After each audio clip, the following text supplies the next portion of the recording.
एक बार फिर से स्वागत है ज्ञान लाइट चैनल में।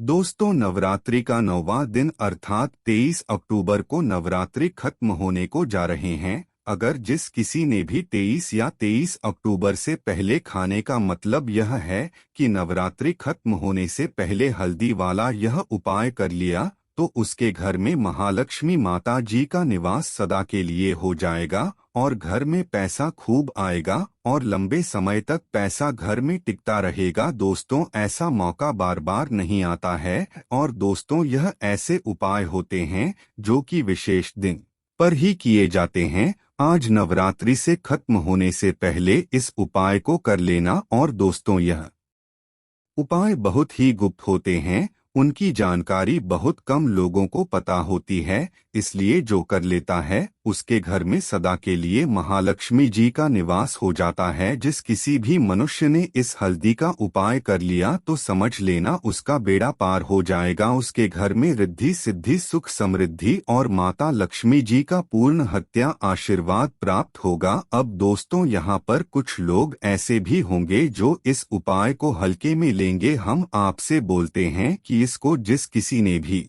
हल्के में ले लिया और उसने यह उपाय नहीं किया तो उसके घर में पैसा नहीं टिकेगा। और जिस किसी ने भी यह हल्दी वाला उपाय कर लिया नवरात्रि खत्म होने से पहले, तो उसके घर में साक्षात महालक्ष्मी जी का निवास हो जाएगा। दोस्तों, माँ दुर्गा के 9 रूपों की आराधना का पर्व अर्थात नवरात्रि 15 अक्टूबर दिन रविवार को शुरू हो चुका है तथा नवरात्रि का समापन 23 अक्टूबर दिन सोमवार को होगा। दोस्तों, नवरात्रि के दौरान माता रानी को प्रसन्न करने के लिए भक्त जन तरह तरह के उपाय करते हैं। कुछ लोग माता रानी के लिए व्रत एवं उपवास रखते हैं, दान धर्म करते हैं, तो वहीं कुछ लोग माता रानी के लिए यज्ञ तथा हवन करते हैं तथा कुछ लोग अपने पैरों के वाहनों का त्याग करते हैं अर्थात अपनी मनोकामना की पूर्ति के लिए जूते चप्पल आदि का 9 दिनों तक त्याग करते हैं, जिन्हें करके हम माता रानी के प्रति अपनी श्रद्धा प्रकट करते हैं। परंतु अगर आप इन सब के अलावा यह 7 काम करते हैं तो माता रानी आपसे कभी भी नहीं होगी प्रसन्न और जीवन में आते हैं दुर्भाग्य एवं गरीबी तथा माता लक्ष्मी भी ऐसे व्यक्ति से हो जाती हैं नाराज। साथ ही दोस्तों, वीडियो के अंत में हम आपको एक ऐसा कार्य भी बताएंगे जो आपको नवरात्रि में अवश्य करना चाहिए। आ रही है तो वह दूर हो जाएगी, या फिर अगर आपकी संतान की शिक्षा में कोई बढ़ा रही है तो भी आप यह उपाय कर सकते हैं। संतान की शिक्षा में कोई बढ़ा रही है तो आपको चाहिए कि आप संतान के माथे पर, अपने बच्चों के माथे पर अगर आप हल्दी का टीका लगाते हैं तो आपको बहुत ही शुभ फल प्राप्त होगा। बहुत ही शीघ्र बच्चे का मन पढ़ाई में लगेगा, एकाग्र होने लगेगा, गुरु अच्छा होगा तो शिक्षा में मन लगेगा। शिक्षा में जो भी बाधा आ रही है वह दूर होगी। इस तरह से इन उपायों को आप कारी निश्चित ही आपके जीवन में सफलता आती है। हल्दी का छोटा सा चमत्कारी उपाय होता है यह और बहुत ही चमत्कारी रूप से यह काम करता है। हल्दी जो कि बृहस्पति को शुभ करती है और बृहस्पति शुभ हो जाए तो जीवन में किसी भी चीज का अभाव नहीं रहता। तो आप इन प्रयोगों को जरूर करें। बहुत ही छोटे, बहुत सरल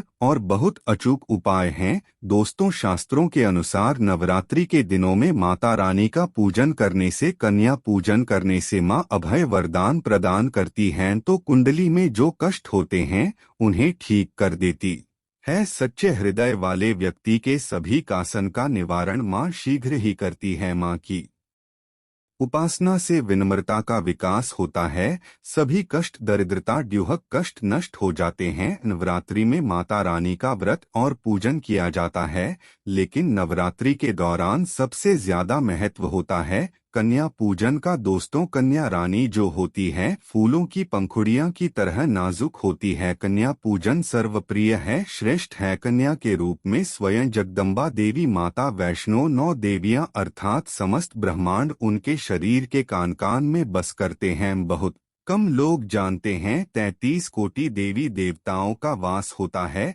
कन्याओं के मस्तक पर।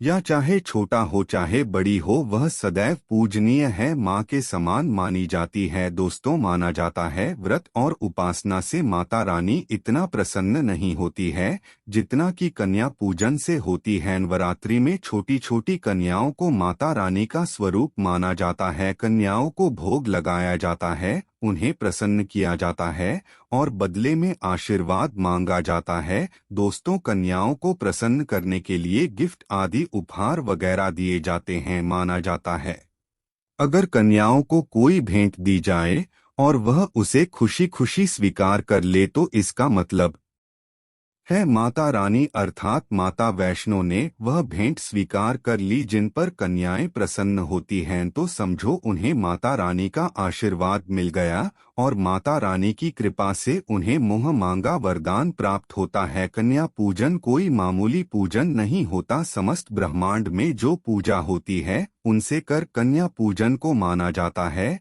10 बार गंगा स्नान करने से और 100 बार यज्ञ करने से तथा 1000 बार यात्रा करने से जो उन्हें मिलता है वह मात्र एक बार कन्या पूजन करने से करोड़ों गुना भक्तों को मिल जाता है, प्राप्त हो जाता है। दोस्तों, इसीलिए कहा जाता है कि कन्याओं को सताना नहीं चाहिए।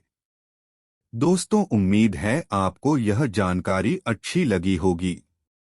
वीडियो को लाइक करें, दोस्तों के साथ शेयर जरूर करें और चैनल सब्सक्राइब नहीं किया है तो चैनल को सब्सक्राइब करके बेल आइकन जरूर दबा दें। धन्यवाद।